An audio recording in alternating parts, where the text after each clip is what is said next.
Hello, ma'am and sir. My name is Amy Untulan. I am 38 years old. I have 6 children. Their age is 17, 16, 11, 10, and a 2 years old, my twin daughter. I had an experience for being an OFW in the country of Kuwait for 5 years. My duties here is to take care of 5 children.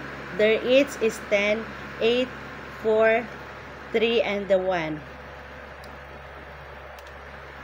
As an OFW, I know how to clean the house, I know how to take care of the children, and I love cooking.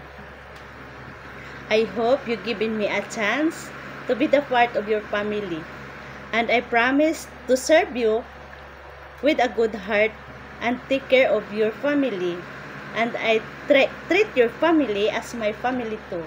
I hope you select me and giving me a chance. Thank you and God bless.